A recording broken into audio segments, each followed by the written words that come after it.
siquiera necesitaría dar contexto, ¿verdad?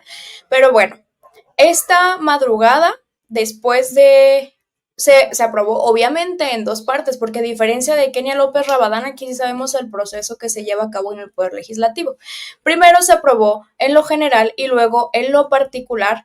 Lo primero fue por ahí de las 4 de la mañana, 5 de la mañana, y en lo particular se aprobó por ahí de las 9:30, 9:40, estaba la mañanera corriendo y pues le llega la noticia al presidente que se aprobó la reforma al Poder Judicial también en lo general, con ni más ni menos una humilde cantidad de 357 votos a favor y 130 en contra. La Cámara de Diputados aprobó la reforma al Poder Judicial.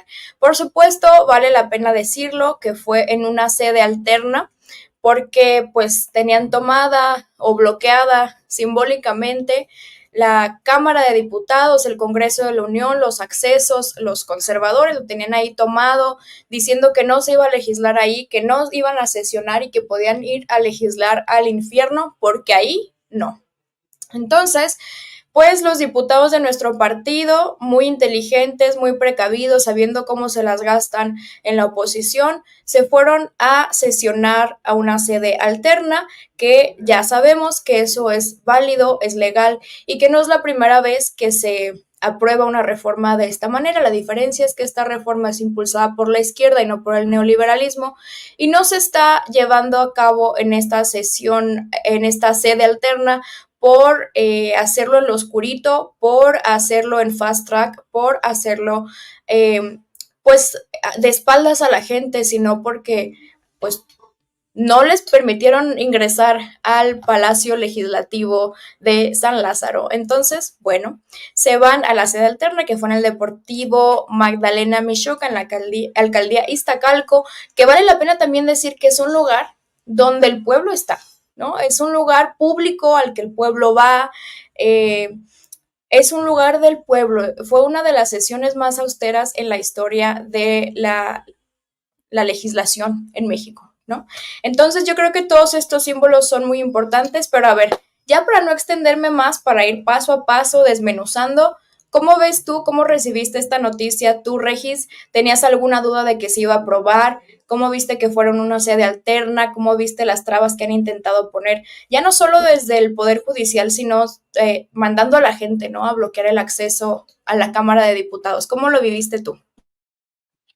Ay, mira, me molestó mucho que quisieran utilizar este discurso de los jóvenes están en contra de la reforma judicial, porque eso es completamente falso.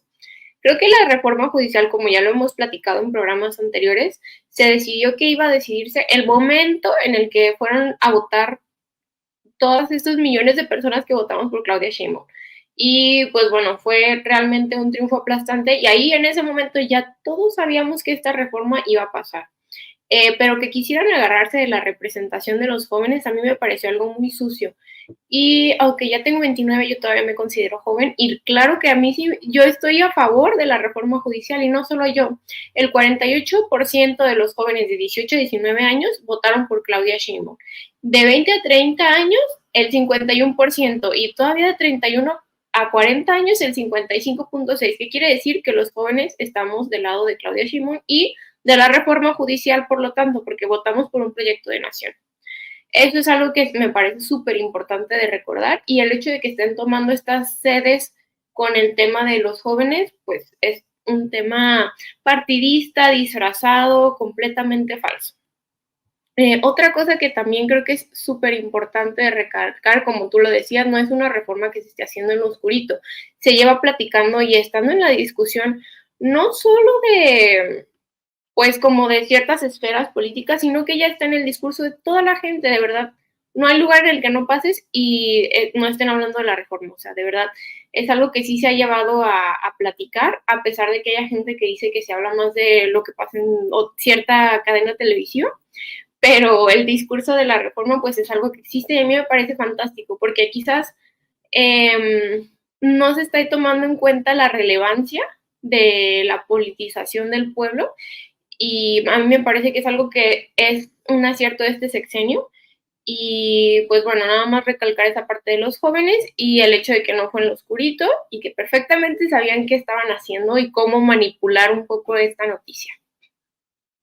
Claro, son expertos en manipular, son expertos también en elegir qué noticias se cubren, qué no, qué marchas se cubren y cuáles no, porque hemos visto que le dan cobertura absoluta a los medios corporativos a las manifestaciones en contra de la reforma al Poder Judicial. Así sean 10 cristianos, ahí van a cubrir, ¿no?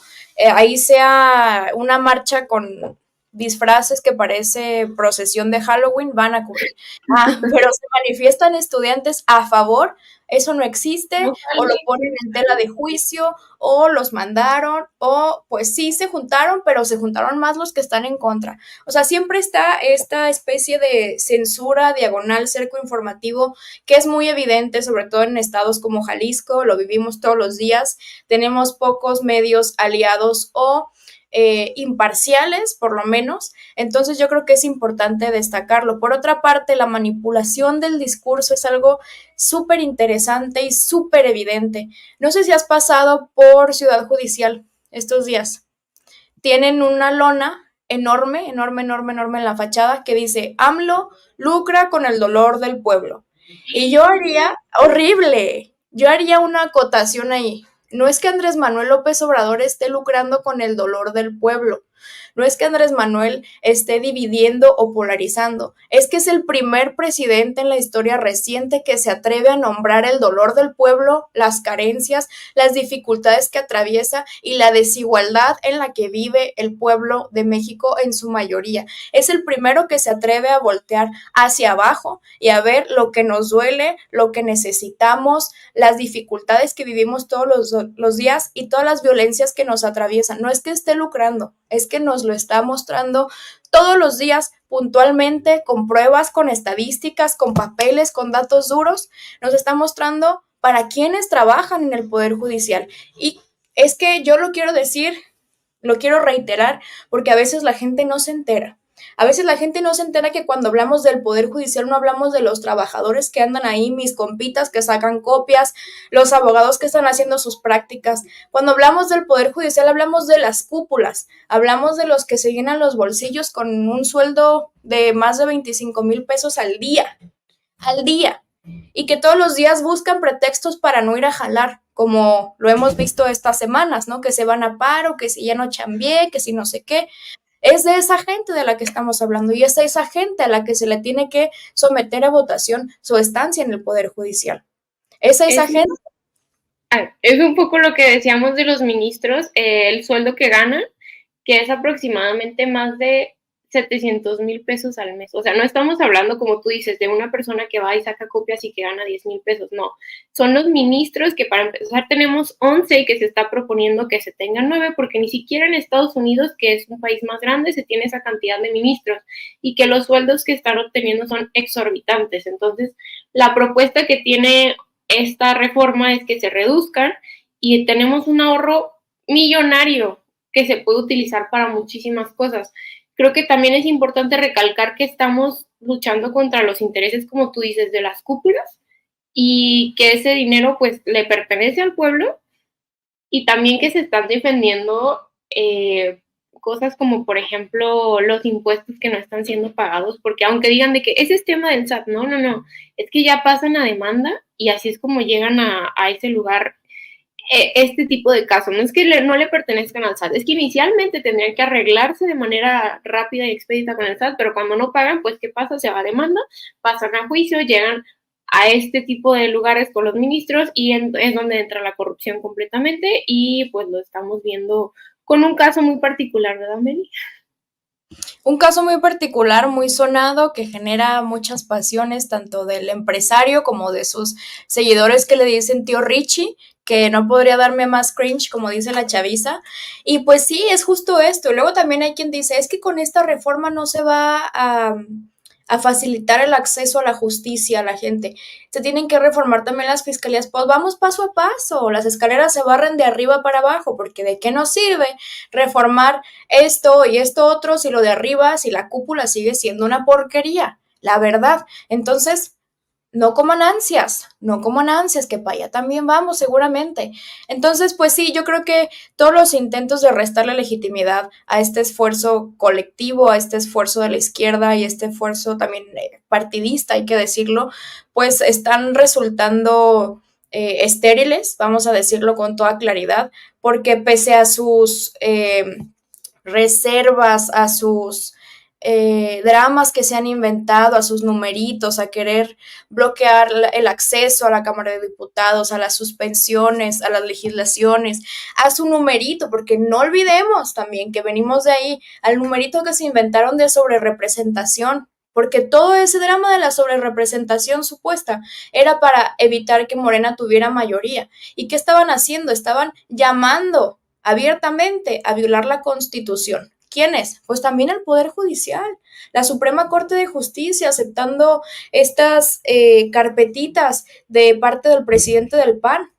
Marco Cortés estaba llamando a Norma Piña a frenar que se entregara la mayoría a Morena y a sus partidos aliados, siendo que pues no es ninguna atribución, no son las facultades del Poder Judicial. Eso le correspondía al INE, le correspondía al Tribunal Electoral del Poder Judicial de la Federación y resolvieron a favor de que Morena tuviera las curules que se ganaron en las urnas el pasado 2 de junio. Entonces, todo esto y más nos va llevando paso a paso y por eso es importante platicarlo seguido, reiterarlo, porque es muy fácil ir perdiendo como que el hilo, ¿no? ¿Y por qué están tan empeñados en esta reforma? Pues por esto y más, por esto y más.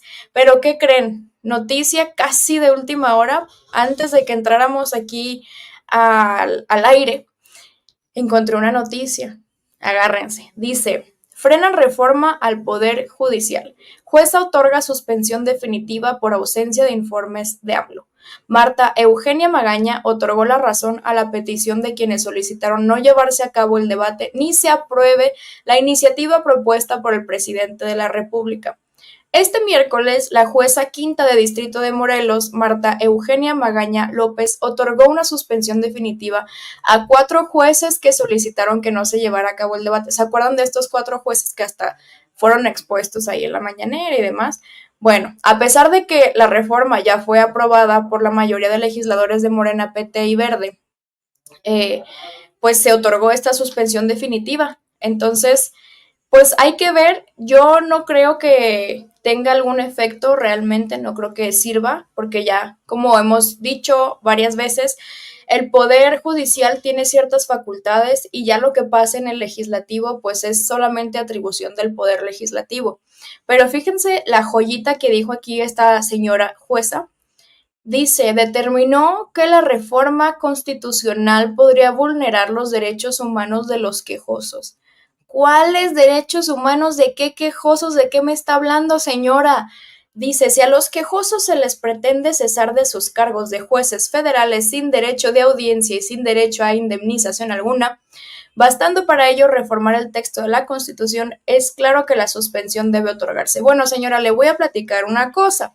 Entre las 600 reservas que se presentaron, con las que se aprobó el dictamen de la reforma al Poder Judicial, está una presentada por un compañero de nuestro movimiento, Arturo Ávila, que reforma el artículo 109 y 110, en el que se pretende cuidar precisamente los derechos de los trabajadores. Y sí, si algunos son retirados de esos cargos, se les va a indemnizar, se les va a dar varios meses de su sueldo y también se va a cuidar el derecho de todos los trabajadores. Todos los trabajadores. Entonces yo creo que ahí ya no cabe decir que se está violando el derecho humano de no sé quién o que se van a correr a destajo a cientos de miles de empleados. Que no, que no. ¿Cómo ves, Regina, este recurso ya cuarto para las 10 que se presenta esta suspensión que dice, no, pues es que siempre sí, cuando es un tema que se ha discutido hasta el cansancio? Ay, no, es que me parece, pues triste, ¿no? Ya hasta da pena ajena cuando llegan a estas instancias, sobre todo el utilizar esta palabra, el término de derechos humanos cuando el Poder Judicial debería de garantizar que se estén cumpliendo los derechos humanos y es algo que no han hecho y es por eso que entra esta reforma, ¿no? Y ahora vienen a decir que a ellos les están quitando los derechos humanos. Otro tema que también me ha llamado mucho la atención es la cantidad de mitos que se han generado alrededor de esta reforma. Y una vez volvemos al famoso tema de que les van a quitar la propiedad privada. Yo de verdad digo, ¿de qué manera? ¿Cómo es que asocian estos temas? La desinformación, pues sabemos que los conservadores están constantemente desinformados y viven en una paranoia y en un miedo que no es normal. Esta siempre ha sido su campaña como desde el 2006, instaurar este miedo, pero yo digo, oye, ya pasaron casi 20 años de ese momento, no puede ser que tú sigas viviendo con miedos, ya se va a terminar el sexenio y nunca le quitaron su casa a nadie, nunca nos convertimos en Venezuela, nunca nos convertimos en Cuba. O sea, no sigo sin entender de dónde viene este miedo irracional prolongado y que lo sigan alimentando de esa manera. En cuanto a los ministros, híjole, ay, no, me da mucho coraje. Aparte, otra de las cosas que me molesta es justamente que se tomen estas decisiones porque recordemos que tienen la capacidad de interpretar la ley a su gusto. Entonces, es otro de los temas por los cuales es tan importante esta reforma, porque si seguimos teniendo las mismas personas que están en el lugar que están, pues la van a seguir interpretando a su acomodo, así como esta persona que dijo, es que nos van a violar los derechos humanos. Pues claro que no, a pesar de que esa sea su percepción, pues es una percepción errónea. Es muy, muy importante esta reforma y como tú dices, tampoco va a trascender, tampoco va a ser algo que la frene, la reforma va a pasar quieran o no, nada más están prolongando y haciendo todo más tedioso, lo cual siento que es altamente burocracia. Pero pues bueno, las cosas van a salir bien porque pues por eso votamos y pues ganamos. Ellos no. Y ganamos, y ni modo. Oye, pues sí, Votado. disfrutándolo, no saben cómo, ¿eh? Viendo que se están aprendiendo a organizar los de derecha, viendo que ya salen a las calles, aunque Santi, Iñaki y Ana Pau se regresan a su casa como a las 5:30 porque ya se cansaron. Y dicen, no, pues al día siguiente ya seguimos. Ay, carnal, así no se hacen las cosas, pero bueno, adelante. Ya vas aprendiendo, ya nomás te falta callito, legitimidad, tener una razón de peso, aprender a acompañar las protestas y las luchas del pueblo y bueno, pues mil cosas, ¿verdad? Que eso solamente te lo da la militancia, pero bueno, ahí los veremos y yo la verdad sí disfrutaré muchísimo ver cómo se organizan para hacer de repente ahí el ridículo y dejar 2, 3 memes, como el chavo este que estaba intentando romper unas cadenas para ingresar a la sede alterna, pero con una piedra así como hueca, ¿sabes? Así, ¡zas! Y luego se golpeó en el dedo y quiso pretender que no pasó nada y le hizo no sé cómo así. Y en un comentario dicen, háblenle a Denise Dresser que ella es experta en quitar cadenas. No, no, no, no, no, me morí. A ver, ¿qué dicen aquí? Dice,